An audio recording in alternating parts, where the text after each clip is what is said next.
movie was directed by Del Toro and obviously stars Mia Wasikowska and Tom Hiddleston as well as Jessica Chastain. It is a really strange movie.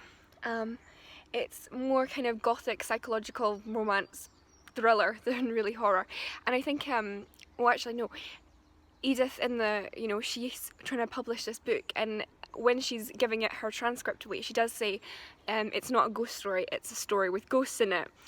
And I think that is so true for this movie in general. It is not a ghost movie, it's a movie that just happens to have some ghosts in it.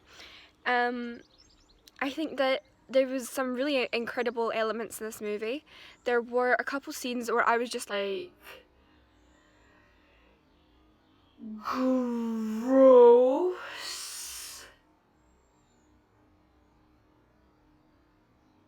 That is disgusting.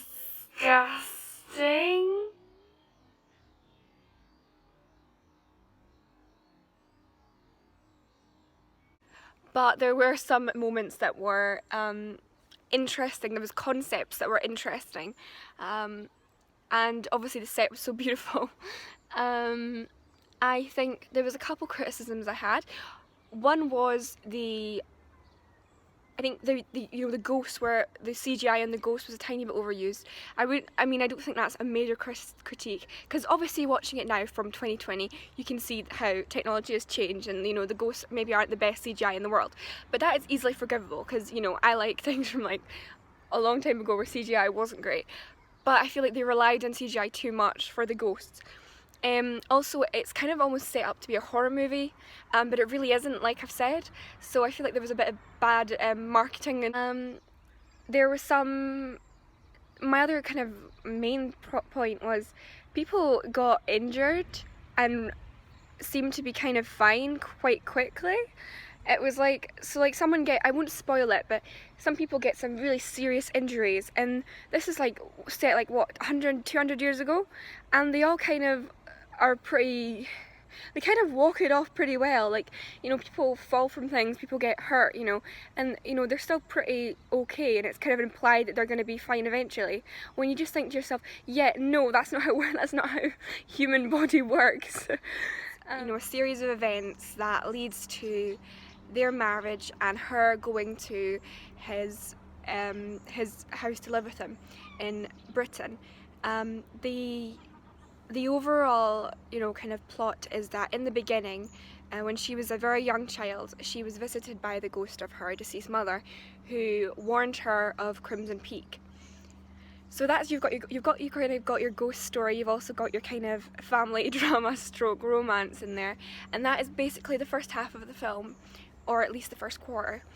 And it's quite a good movie. I wouldn't say it's the best movie ever made. It's certainly one of the beautifulest, as in terms of visual and cinematography. There's the most incredible sets.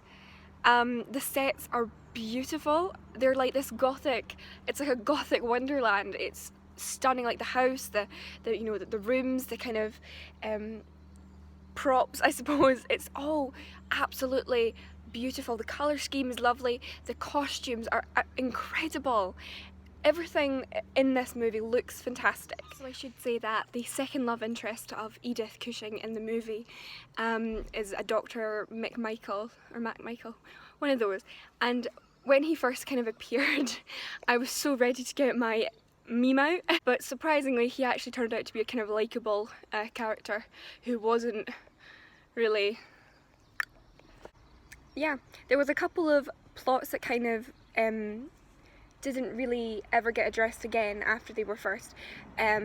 Just little tiny plots that don't really make much of a difference, but they do kind of show sometimes just a little bit of inconsistency. But overall, I think it's a really good movie to watch. It's not something that I'd watch again and again and again. I've only watched it twice, but it is definitely something that is going to kill a couple hours of your time.